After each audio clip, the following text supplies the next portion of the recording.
Sexta-feira, 13 de dezembro, você vai ver no Fala Baixada de hoje. Rua é tomada por lama e esgoto em Belford Roxo.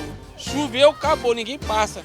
A covardia com as crianças, com os idosos, com as pessoas que têm cadeira de roda aqui, trafega por aqui, tá horrível isso aqui. Aconteceu de novo, chuva causa alagamentos nas ruas da Baixada. Centro de Belford Roxo, como é que tá, ó? Invadiu a loja, ó, carregando os sapatos da sapataria aqui, ó. E você vai ver também uma entrevista com o deputado federal Dr. Luizinho. É a partir de agora, no Fala Baixada. Olá, muito boa noite para você. Muitíssimo obrigado pela sua companhia. Hoje é sexta-feira, 13 de dezembro. E mais uma vez, como sempre, sob a indispensável proteção de Deus, o nosso Fala Baixada está no ar. Hoje nós vamos ter uma entrevista super importante com o deputado federal Dr. Luizinho, que já está aqui com a gente nos estúdios da CNT. Antes, porém, queria falar sobre um incêndio, um acidente, mais um acidente. O incêndio aconteceu no mês passado. E ontem, mais um acidente lá no Hospital da Posse. Um teto, uma parte de um teto, caiu sobre sobre a cabeça de pacientes que estavam lá internados.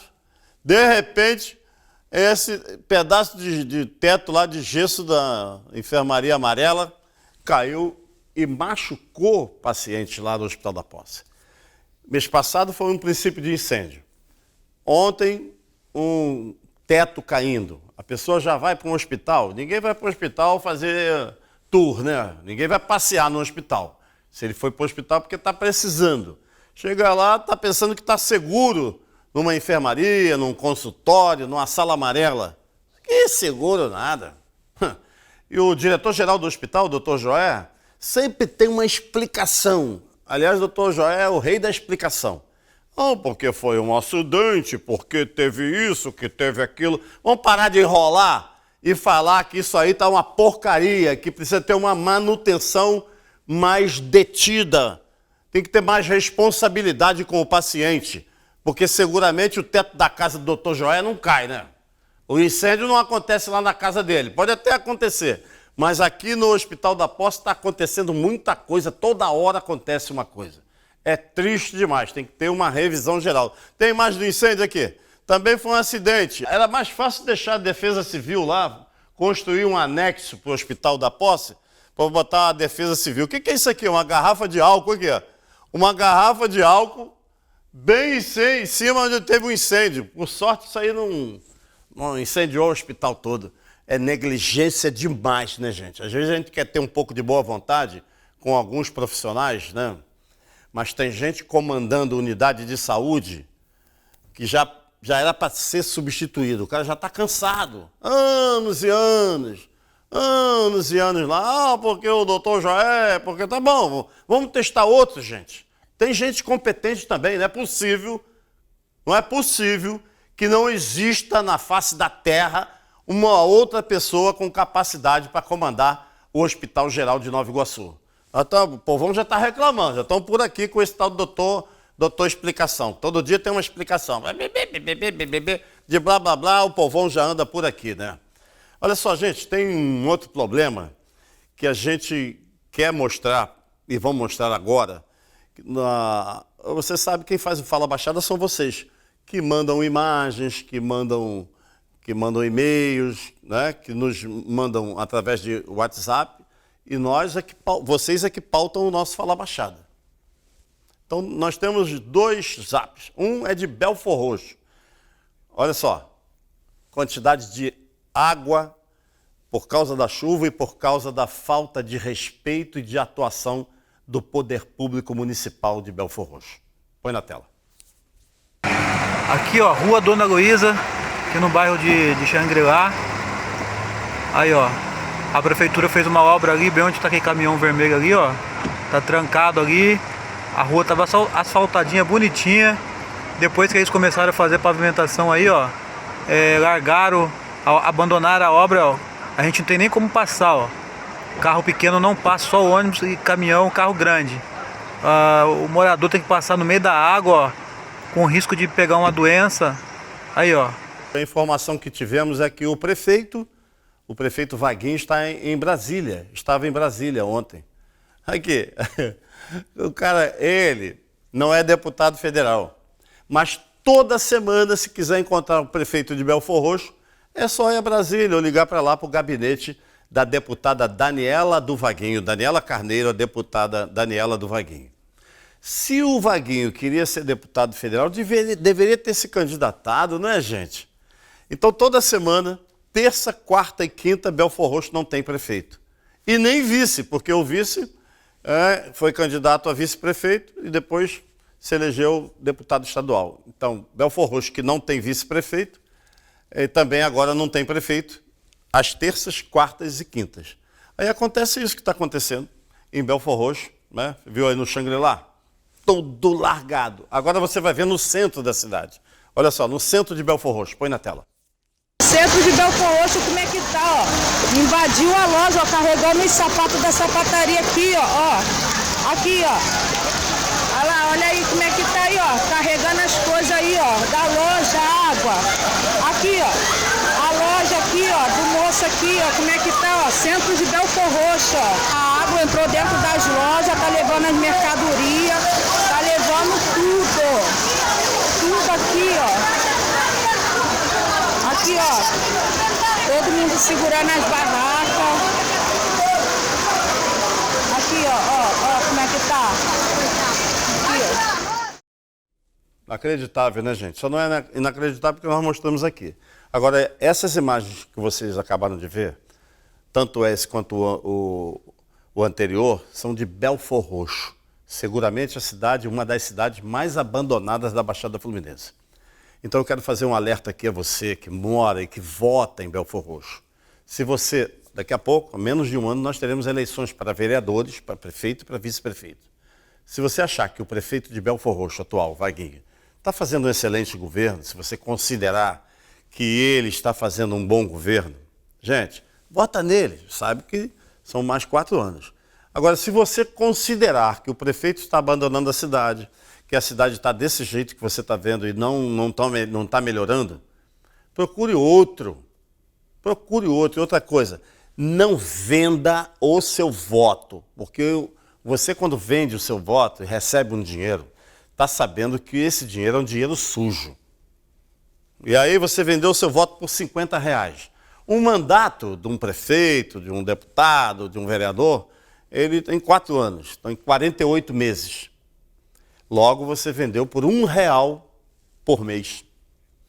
Pensa nisso, gente. Pensa nisso e já vai prestando atenção no prefeito da sua cidade. Por acaso é Belford Roxo. Não por acaso, né? Por acaso não. É porque ela é uma das mais abandonadas e é que nossa produção mais recebe reclamações. Vamos prestar atenção. Tem uma reportagem ainda em Belford Roxo. Quem fez foi o repórter Gustavo Valente. Olha só, Mauro, nossa equipe foi chamada até aqui a Rua da Mina. Os moradores falaram que essa rua aqui era uma rua que estava num estado precário. A Rua da Mina é uma mina de esgoto, tá vendo? É muito esgoto, lama. Olha o lamaçal que está aqui nesse pedaço. E olha a quantidade de criança que passa saindo do colégio aqui na Rua da Mina. Olha isso, tá vendo? Olha aqui, ó. O esgoto começa a vazar daqui, ó. É um nojo isso aqui, uma situação completamente horrível esse local aqui. Até uma calçada aqui, é claro que as pessoas passam, elas não passam pelo meio da rua, mas crianças convivendo com esse cenário aqui, muito complicado, muito difícil e muito perigoso. Vem uma mãe aqui com a sua filha no colo e passando aqui por essa rua que está numa situação muito precária, né, senhora? É verdade. Quando chove aqui não dá nem para passar. Não dá nem para vir pro colégio, criança. Não, muito ruim. As crianças não tênis, olha os tênis deles. Olha como é que fica o tênis das crianças, tá vendo? Parece que o carro do lixo também não consegue entrar aqui não, hein? Olha lá, ó. Olha a quantidade de lixo no local. Olha a quantidade de lixo no local e é muita criança. O cheiro é horroroso, horroroso, um cheiro de esgoto. O pessoal de moto aqui também tem que ter muito cuidado para não deslizar aqui, escorregar, ó. Tá vendo? Tem que acabar indo pela calçada e aí provoca toda essa confusão aqui. Cada vez pior. Quando chove, você quer 2 minutos para encher de água aqui, fica tudo cheio aí, ó. Choveu, acabou, ninguém passa. É uma covardia com as crianças, com os idosos, com as pessoas que têm cadeira de roda aqui, trafega por aqui. Tá horrível isso aqui, muito horrível. Agora você não tem vereador, não tem prefeito? Ah, só aparece quando tem política, né? Quando tem política, todo mundo aparece. Acabou a política, sumiu todo mundo. Entendeu? Isso é uma vergonha, pô. Prefeito aparece aqui não? Parece nada, só quando... Vereador da área, quem é?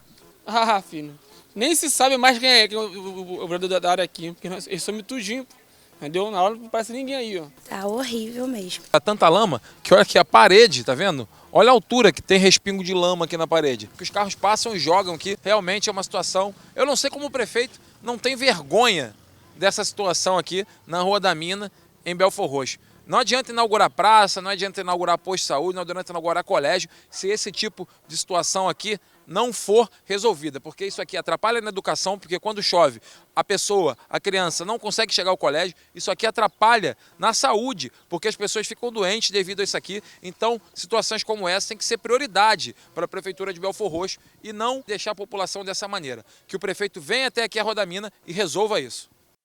Não, eu acho que o prefeito vai passar aí na Rua da Mina, mas daqui a pouco, mais perto da eleição, né? Eu acho que o Gustavo também está de má vontade com o prefeito, eu não sei por qual motivo. Deve ter o motivo dele, né? Ah, não é não? Não é invenção sua, não? Tem mesmo essa lama aí, Gustavo? Tem, né? Tem ali, tem tudo quanto é lugar, tudo quanto é bairro de Belford Roxo. Uma vergonha, gente. Chega a ser criminoso o que muitos prefeitos fazem com a sua população. Antes do nosso intervalo, quero dar os parabéns ao governador Wilson Witzel. Meteu o pé na bunda daquele presidente do Detran, tal do Marcelo Bertolucci. Meu Deus do céu, aquilo não era nem para ser nomeado.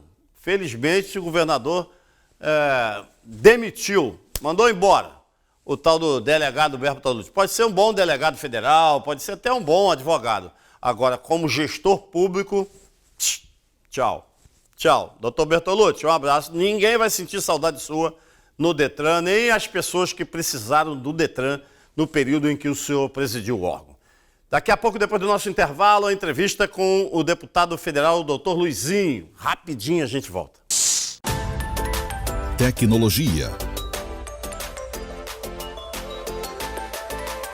Atendimento. Fará blindagem. Blindagem.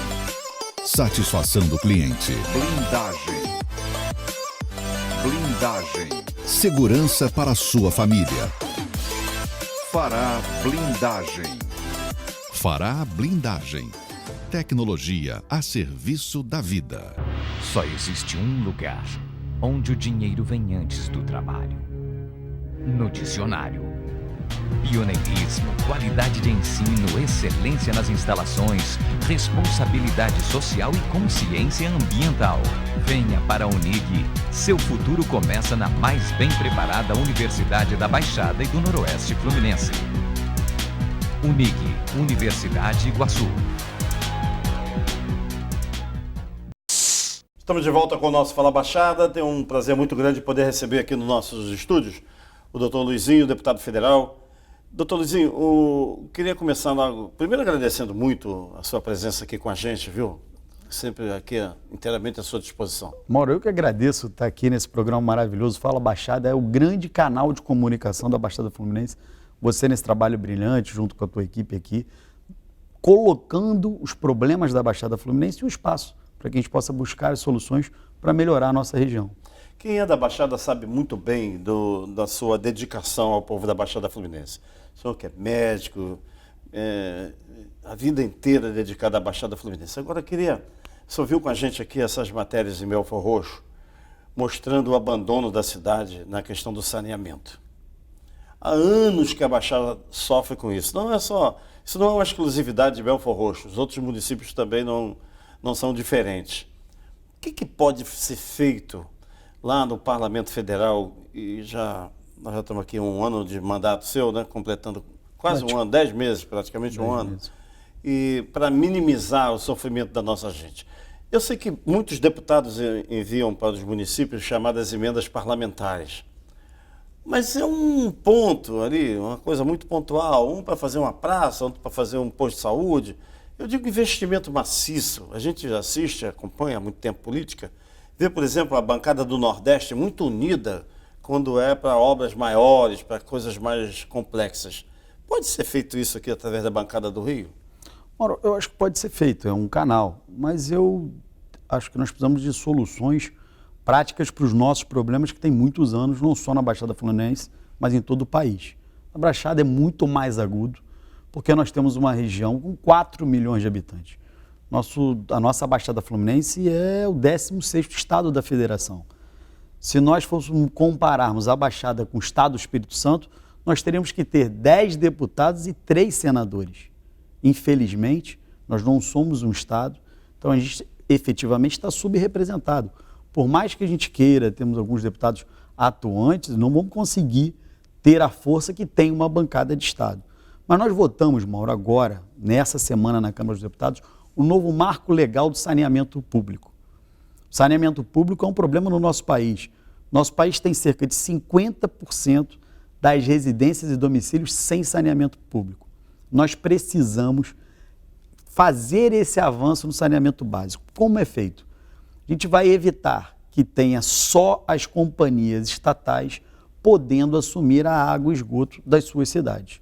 É claro, prefeitos com problemas, editais mais mal feitos, pode acontecer de entrar uma companhia de água e esgoto que efetivamente não preste um bom serviço à população. Mas dá a possibilidade da cidade decidir o que vai fazer com a sua água e esgoto. Um prefeito pode colocar na rua e falar assim, olha, aquelas imagens que você mostrou ali de alguns municípios, falar aqui, para você ter a concessão. O que é a concessão pública? Hoje, a grande maioria dos municípios tem lá a SEDAI prestando serviço. Você pode ter o prefeito contratar uma outra empresa, dar uma concessão para uma outra empresa para poder fazer o fornecimento de água e esgoto. O que vai acontecer? Ele pode colocar no contrato, olha, eu quero que você, a cada ano, coloque saneamento básico em 100 ruas, em 50 ruas. E aquela pessoa, aquela empresa que fizer essa concessão, ela vai ter que cumprir aquele contrato. Então é uma possibilidade diferente do que está acontecendo hoje. Você vai me perguntar, Luizinho, vai resolver? Mauro, eu não tenho certeza se vai resolver. Mas em algumas cidades avançaram muito com saneamento e com água encanada, porque foi feita essa concessão. Diminui o gasto com a saúde quando a cidade tem um problema equacionado de saneamento, por exemplo, saneamento, drenagem e pavimentação? Sem sombra de dúvida, o saneamento é a grande saída para o nosso país do ponto de vista de doenças ligadas no ponto da saúde que já eram para estar extintas. Falando de saúde, estava lembrando que ainda hoje eu acompanhava uma participação sua na Rádio Tupi, toda sexta-feira. Geralmente o senhor está lá no programa do Francisco Barbosa, ele faz um excelente programa lá na Super Rádio Tupi. Eu estava acompanhando o senhor hoje, o senhor estava falando exatamente da superlotação de hospitais, como por exemplo o Hospital da Posse, né? É pequeno em relação à demanda. Né? Ô Mauro, não tem condições da Baixada Fluminense, volto a frisar, quase 4 milhões de habitantes, terem disponíveis só os leitos do Hospital da Posse e o Hospital de Saracuruna como grande emergência. Não é possível, não tem cabimento. O Hospital da Posse tem cerca de 350 leitos. Se eu usar o leito da emergência, 380, é um dos menores per capita do país. Se você pegar uma região inteira e colocar sobrecarregando o Hospital da Posse. Então, eu acho que nós precisamos ter grandes investimentos aqui em saneamento, em saúde, em educação. A gente precisa corrigir uma dívida de 50 anos com a Baixada Fluminense, com emprego, com mobilidade. Não tem jeito, não basta reclamar, a gente precisa efetivamente trabalhar para tentar corrigir esse problema. Vou te dar um exemplo. Todos os acidentes da rodovia Presidente Dutra são levados para o Hospital da Posse. O Hospital da Posse, que já não consegue atender pela demanda os municípios de Nova Iguaçu, Belfor Roxo, São João de Meriti, ainda tem que atender os acidentados da rodovia Presidente Dutra, que é uma rodovia que tem pedágio e que não gasta R$1 de investimento para ajudar o Hospital da Posse. Inclusive os politraumatizados, toda gente que fica meses, às vezes, ocupando uma vaga de CTI, é isso? Fica exatamente, ô Mauro. Eu levei ao ministro Tarcísio, primeiro, da necessidade absoluta de duplicação da Via Dutra no trecho de Nova Iguaçu. A gente vai chegando ali, quando você vai chegando perto de Nova Iguaçu, já próximo da altura de Belfor Roxo, se você estiver na pista do meio ali, na altura do Carrefour, se você estiver na pista da ponta, já aí empurra um pouquinho mais para frente um garrafamento de quase 1 hora todo dia que as pessoas enfrentam na rodovia Presidente Dutra. Uma rodovia com pedágio altíssimo. Então a gente, numa audiência pública, colocamos a situação grave da necessidade de duplicação ainda nos primeiros anos. Eu ainda em março, Mauro, comecei meu mandato em fevereiro, né? Eu tive com o ministro Tarcísio falando da necessidade dessa duplicação. E propus que dentro da tarifa que a gente paga ali no pedágio, se você for do Rio a São Paulo, Mauro, são mais de R$50 em pedágio. Se você for com o seu carro de passeio, fora caminhão, fora ônibus, que a tarifa é diferenciada. Você imaginar que você tem toda essa tarifa e não tem R$1 para ajudar os hospitais que atendem ao longo da Presidente Dutra. Não é só o Hospital Geral de Nova Iguaçu, o Hospital da Posse. É o Hospital da Posse, o Hospital de Volta Redonda, em São José dos Campos, em Guarulhos. A Presidente Dutra pega o paciente acidentado, como você lembrou muito bem, né? Um acidente de carro, a pessoa tem um traumatismo de crânio, fratura de fêmur, um paciente gravíssimo. O paciente fica 30, 60, 90 dias no hospital, vai lá, leva e põe lá no Hospital da Posse. E quem paga a conta? Somos nós da Baixada Fluminense. Então hoje esses hospitais se tornaram hospitais da Nova Dutra.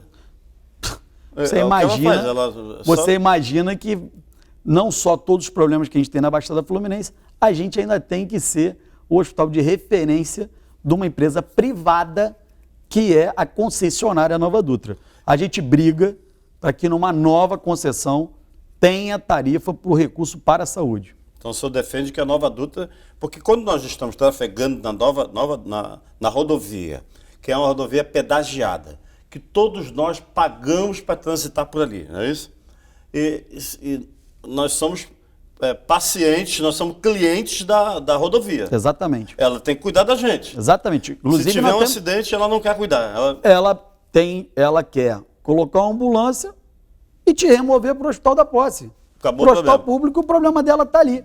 Enquanto dentro da composição dessa tarifa caríssima, altíssima, uma das maiores do mundo, não tem nenhuma contrapartida para esses hospitais. Então a gente está brigando por isso. O deputado Juninho do Pneu, que é da Comissão de Aviação e Transporte, fez uma audiência pública, eu participei, fui incisivo, duro com a Nova Dutra, com o Ministério responsável pela nova concessão, que encerra agora, esta empresa, a Nova Dutra, encerra a concessão e vai ter uma nova licitação. Sim. Para uma nova licitação, como eu falei sobre o saneamento, tem que estar no contrato a necessidade de duplicação do trecho a partir de Nova Iguaçu e a necessidade de um recurso para ajudar os hospitais.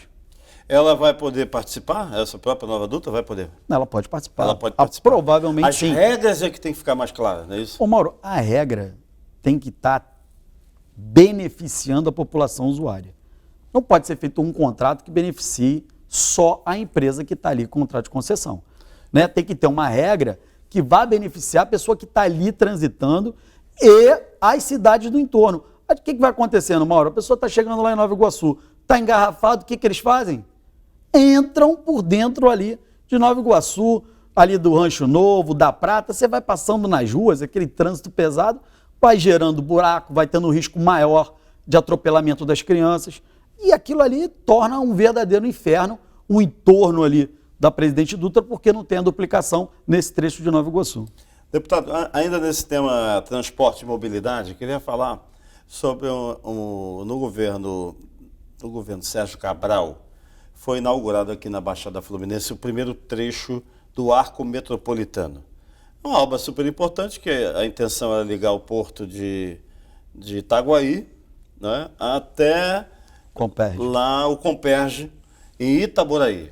Sendo que só foi feito um trecho, que vem até a rodovia Washington Luiz. Hoje, o Estado é de absoluto abandono. Você acha que o governo federal precisa e deve tomar para si a responsabilidade de tomar conta ali desse trecho e concluir as obras também, já que as obras foram feitas, a maioria delas, do trecho, foi pago com recursos federais? Mauro, ali tem um imbróglio para esclarecer. Esse trecho já concluído foi um trecho que o governo do estado do Rio de Janeiro executou a obra, mas é uma estrada federal. O Arco é uma estrada federal. Ela é federal. É. O trecho que falta ser concluído é da responsabilidade do governo federal.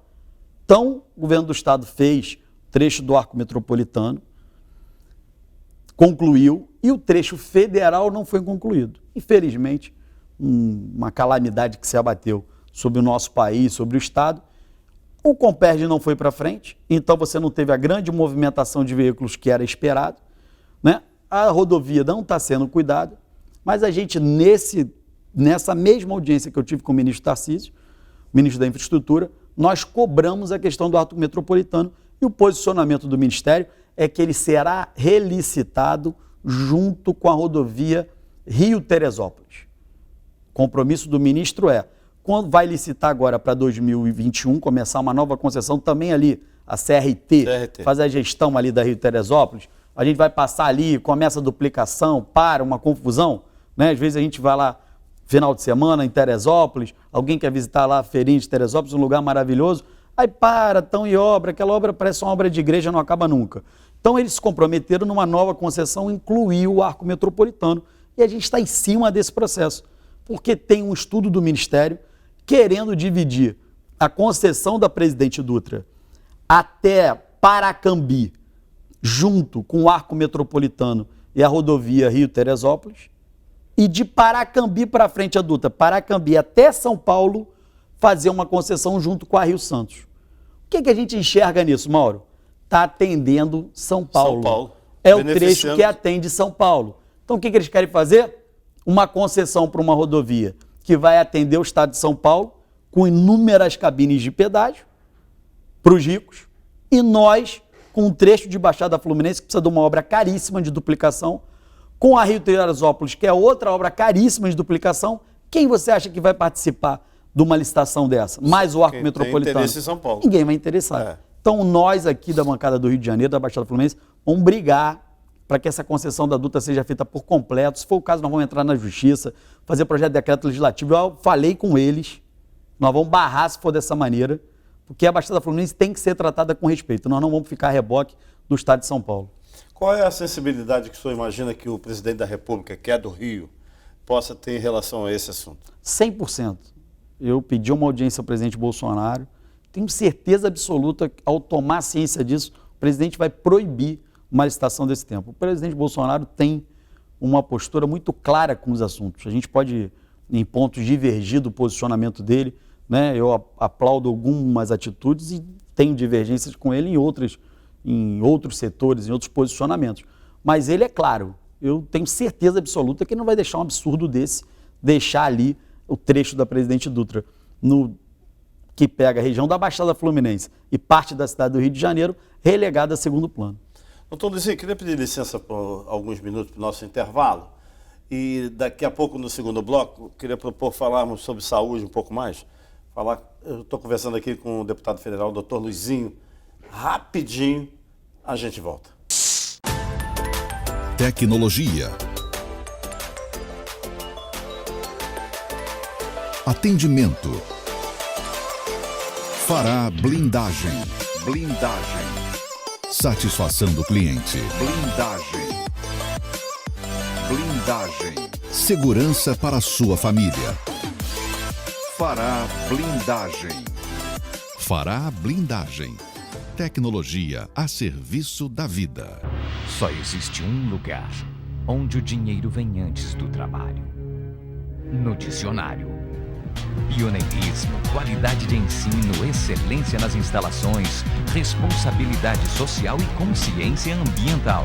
Venha para a Unig. Seu futuro começa na mais bem preparada Universidade da Baixada e do Noroeste Fluminense. Unig, Universidade Iguaçu. Estamos de volta com o nosso Fala Baixada, hoje conversando com o deputado federal, doutor Luizinho. Luizinho, a questão da saúde, principalmente na cidade do Rio de Janeiro, nesses últimos meses, tem sido sofrimento gigantesco para a população. A gente sabe que muita gente da Baixada se socorre da saúde na cidade do Rio de Janeiro. Na época do prefeito Eduardo Paes, a impressão que eu tinha é que a população era bem recebida. Mas nesse atual governo, o povo vai lá, bate e volta. Começou hostilizando os moradores da Baixada, mas agora acabou essa diferença. Todos estão em situação igual, ou seja, em péssima situação. Procuram saúde, vão para o hospital, está fechado, vão numa clínica da família, está fechado, vão no SER, está fechado. Então, Tem jeito, teria jeito, o que está acontecendo? Eu estou falando isso porque eu acompanhei muito bem o seu trabalho quando comandou a saúde no Estado e foram tempos difíceis, não havia recursos. O secretário que antecedeu o senhor deixou a saúde no Estado em uma terra arrasada, ia num lugar não tinha, outro lugar não tinha, e aos poucos o senhor foi restaurando, resolve aqui, resolve ali, resolve aqui, com os parcos recursos, com o pouco recurso que tinha, o senhor conseguiu fazer uma saúde bem melhor, bem próximo do ideal. O que está acontecendo na nossa cidade do Rio de Janeiro? Ô Mauro, a minha opinião é que precisa fazer uma reengenharia, um trabalho de organização da Secretaria Municipal de Saúde do Rio de Janeiro.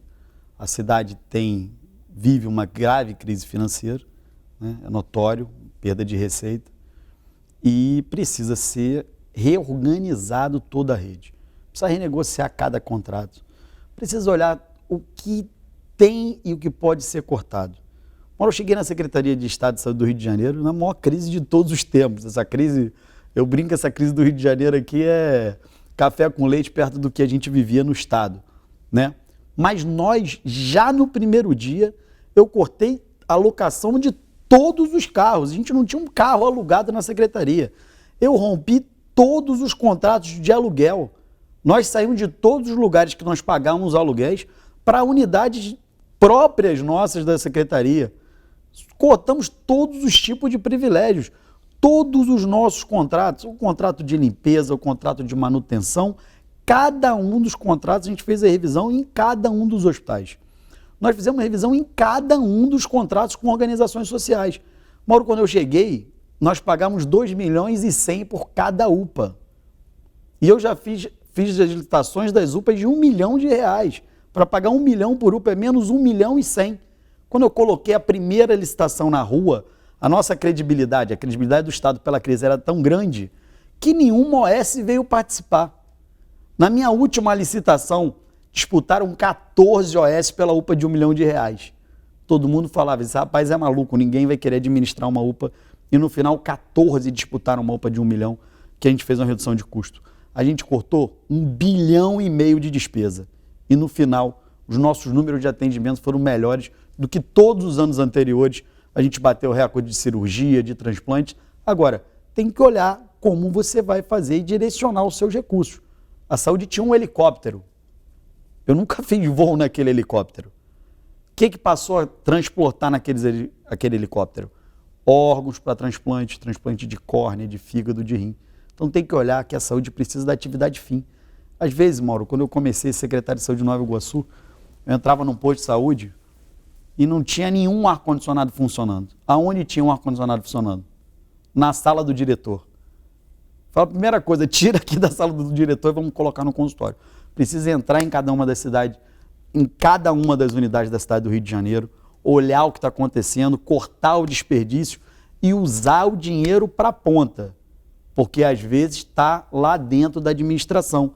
Se você não tem curativo, não tem gás, não tem medicamento, não pode ter carro alugado para ninguém. Quem quiser trabalhar na sua secretaria, vá de Vale Transporte, pegue metrô, pegue ônibus, use o seu carro. Eu fui secretário de Estado, usei o meu carro o tempo todo. Então não pode ser de outra maneira. O telefone, eu só usei o meu. O pessoal, não, tem que ter telefone alugado pela secretaria. Comigo eu não vou ter e vou dar o exemplo. E acho que precisa disso na Secretaria de Saúde do Rio de Janeiro. A secretária Bia Bucha é muito bem intencionada, eu conheço a Bia, precisa montar um grupo administrativo em conjunto com ela para que possa tomar as medidas necessárias para garantir o atendimento da população da cidade do Rio de Janeiro. E quero aqui ressaltar, Mauro, as pessoas têm a percepção errônea de que a cidade do Rio de Janeiro faz totalmente o atendimento da Baixada. Mas você sabe por que as pessoas saem da Baixada para o Rio de Janeiro? Porque na cidade do Rio de Janeiro nós temos 6 hospitais federais, 3 institutos, 5 hospitais estaduais. Você sabe o que nós temos na Baixada de unidade federal? Zero. Nós temos de unidades estaduais, grande hospital de emergência, só o Hospital de Saracuruna. Já temos mais o Hospital da Mãe, o Hospital da Mulher e 4 UPAs. Você sabe quantas UPAs o Estado do Rio de Janeiro banca para a Prefeitura? 16. Então a população da Baixada, ela vai também migrando, buscando o atendimento, porque precisa ser feita uma correção. Quando a gente abriu o HTO Baixada, é para que os nossos pacientes fossem operados na Baixada Fluminense. As nossas idosas pudessem ser operadas ali e não ter que ser transportada de ambulância, aguardar uma vaga para operar no Into, para operar no Getúlio Vargas, operar no Souza Aguiar. Então a gente precisa construir os equipamentos públicos da Baixada. E a cidade do Rio de Janeiro, numa crise financeira, tem que se reorganizar, Mauro, não tem jeito. Agora, doutor Luizinho, você não acha que... Onde é que fica aí o prefeito? Você falou da secretária, que ela é bem intencionada, que tal, coisa, mas o prefeito não tem que ter uma atuação mais direta nesses casos? Vai deixando... O trem está vindo, ele sabe que vai passar e ele está sentado na linha? Ele não tem que levantar e falar, ó, precisa ser feito isso, ou buscar um assessoramento, um aconselhamento, alguém que fale claramente para o prefeito Crivella, prefeito, olha cá, aqui tem que ser feito isso, fora disso não tem salvação. Isso não está acontecendo?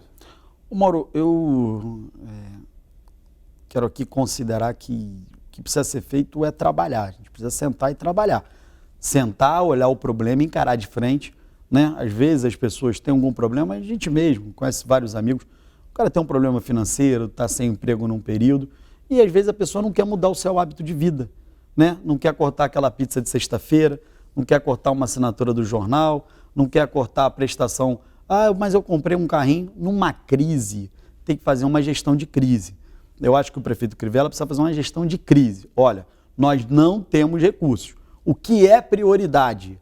Não adianta numa crise querer, olha, eu vou esconder, eu tenho 2 filhos, eu não posso, não vou passar para o meu menino que tem uma crise, ele vai parar de pedir a pizzazinha que ele gosta de comer sexta-noite, aí eu vou evitar. Não, chamar o teu filho e falar, olha aqui, você não vai mais poder pedir pizza no aplicativo, nós vamos comprar uma pizzazinha na padaria, no mercado, e vamos esquentar no forno e você vai comer a tua pizza, mas pela metade do preço, talvez 1/3. Agora precisa ir para dentro do problema. Às vezes, como tem situações políticas, as pessoas ficam temerosas de passar a realidade. A realidade que a cidade do Rio de Janeiro enfrenta um grave problema financeiro. Precisa chegar cedo, trabalhar muito, passar os problemas, mas trabalhar para resolvê-los. Se a gente não tem as coisas que poderiam ser mais caras, mas tem que ter para todo mundo. O que não pode chegar numa unidade, a unidade está fechada. Foi assim que a gente reorganizou o estado do Rio de Janeiro. Ao final da nossa gestão, Mauro, não tinha mais prédio alugado, não tinha carro alugado, helicóptero não transportava secretário, mas no final da nossa gestão todas as nossas UPAs funcionavam, nossos hospitais funcionavam, as pessoas faziam a cirurgia do nosso estado e é isso que enche a gente de orgulho por esse trabalho. O que o senhor vê, saindo um pouco do município do Rio, da cidade do Rio de Janeiro, vamos falar dos hospitais federais, porque o governo federal, o Ministério da Saúde, tem se movimentado mais o resultado das ações do ministro da Saúde pessoalmente e de toda a estrutura do Ministério da Saúde. Em relação aos hospitais federais no Rio de Janeiro, não mudou muita coisa, não. Eu vejo ali muito o Hospital Geral de Bom Sucesso, falam tanto Hospital Geral de Bom Sucesso, Hospital Geral de Bom Sucesso, mas ele continua sendo ineficiente e longe de poder atender a nossa gente. O senhor concorda? Concordo, Mauro. A gente não pode negar o óbvio, né?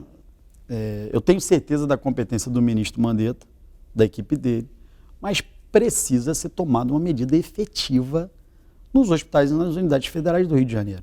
Não dá para fazer mais do mesmo. Vamos trocar um diretor, vamos mudar um administrador. Precisa fazer uma medida efetiva. Os hospitais hoje não estão cumprindo a sua função. Tem muito problema, Mauro, de recursos humanos. Por quê? Porque os médicos concursados, Mauro, e eu aqui quero dizer da minha honra, do meu orgulho, de ter aprovado na MP 890 uma gratificação para corrigir o salário dos médicos federais. Você sabe por que em parte esses hospitais não funcionam, Mauro? Porque o médico que trabalha, foi concursado para a unidade federal, ele recebe um salário menor do que todos os outros profissionais de saúde dessas unidades. Você sabia disso? Não. O enfermeiro ganha um salário maior que o médico, o psicólogo ganha um salário maior que o médico, o administrador ganha um salário menor que o médico. Por quê? Porque em 2012, no governo Dilma Rousseff, pior do governo de todos os tempos, o governo Dilma é o pior governo da história do país, fizeram uma gratificação numa carreira federal, resolveu o salário de todo mundo e o médico ficou em média com um salário de 2 a 3 mil reais mais baixo que os outros profissionais. Eu ganhei na comissão especial, inseri uma emenda na MP 890, Médico pelo Brasil, ganhei do governo, porque o governo era contrário pelo impacto financeiro, né, geraria mais despesa, mas eu ganhei do governo na comissão especial, ganhei no plenário da Câmara. Eu quero aqui agradecer a todos os deputados que votaram comigo. Muitos deputados do Rio de Janeiro votaram contra isso, Mauro. Contra o aumento da gratificação dos médicos federais do Rio de Janeiro, que não é um aumento, é uma correção. Mas muitos também votaram comigo, entenderam, de outros estados, e a gente, se Deus quiser, está trabalhando para o presidente Bolsonaro não vetar, porque eu tenho certeza que vai ser um grande ganho para as unidades federais. Agora precisa dar um choque de gestão. Falar assim, o que está acontecendo aqui, da maneira que foi até agora, não está dando certo. Vamos fazer de um outro formato, vamos utilizar esses hospitais de uma forma integrada com o município e com o estado, porque precisa dar um choque de gestão nesses hospitais do Rio de Janeiro. O senhor está querendo me dizer, então, está me dizendo que dentro de um hospital existem vários tipos de categorias. Por exemplo, tem um hospital federal, tem um médico concursado, tem um médico contratado, tem um médico de uma OS que estiver administrando, tem um outro que é do município que está prestando serviço, numa mesma unidade com salário, um profissional igual com salários diferentes, é isso? Mauro, nas unidades federais, o que existem são os médicos concursados federais, os médicos que fazem contratação temporária para médicos e outros profissionais para tentar corrigir esse déficit. Também é um problema porque o governo não contratou o número de profissionais que é necessário. Não é o governo do presidente Bolsonaro, isso já vem de muito tempo.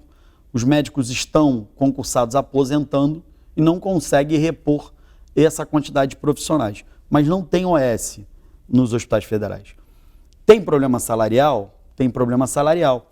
Mas o problema mais grave é você ter um funcionário federal de nível superior igual ao médico recebendo um salário maior do que o médico. E aí muitos não querem cumprir carga horária, não querem trabalhar com a biometria. Quando eu fui secretário de Estado, eu cheguei numa unidade, no Carlos Chagas, tinha médico concursado estadual, médico da nossa Fundação Saúde, médico de OS, médico de cooperativa. Tem como dar certo, Mauro? Não tem como. Então não tem jeito. Precisa tomar uma medida de choque de gestão para que as unidades voltem a funcionar. Tem grandes profissionais, são unidades grandes que poderiam resolver o problema da saúde do nosso estado. O governo federal tem certeza absoluta que precisa dar um choque aqui muito grande, mudar um pouco dessa estrutura. Não adianta ficar fazendo mais do mesmo, que não está dando certo. Doutor Luizinho, queria falar com o senhor, a gente quando olha assim, o parlamento, tem ideia, imagina que um deputado federal vai resolver todos os problemas da nossa gente. Quando a gente vai chegando mais perto, a gente percebe que não é bem aquilo. Tem deputado muito interessado, tem deputado pouco interessado, tem deputado nada interessado.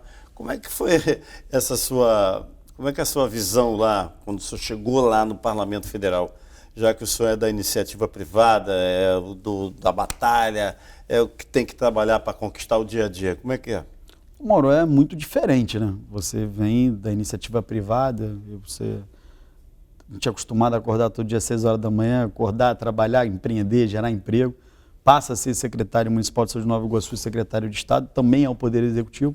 O Poder Legislativo é o poder de diálogo, participação. Mas a nossa casa, a Câmara dos Deputados, é uma casa que tem, como em todas as instituições, bons e maus deputados. Infelizmente, nos 513 deputados, tem um pouquinho do retrato do nosso país, né? Pessoas de segmento, pessoas que chegam cedo. Eu chego sempre antes de 8 horas da manhã na Câmara, Mauro, para trabalhar, e a gente sai normalmente depois de meia-noite, 1 hora. Agora tem deputado que chega faltando 20 minutos para a sessão, abrindo 4 da tarde, não participa das comissões, não tem projetos, mas é assim em todas as categorias. A diferença é que você tem que trabalhar com um diálogo. Os projetos demoram um pouco mais, você precisa da participação de vários deputados, você precisa ter essa convivência, você precisa ter a capacidade de convencimento. Porque se você não convencer, nesse caso do destaque, você imagina, né, que eu sou um deputado de primeiro mandato, tenho 10 meses na casa, e tinha o governo federal contra a minha proposta.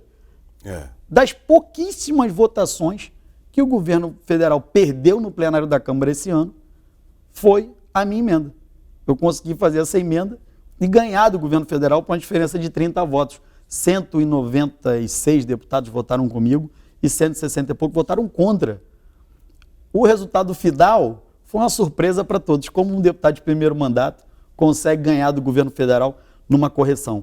Mas é um trabalho árduo, enobrece a nossa carreira, enobrece estar ali representando o nosso estado, a nossa região.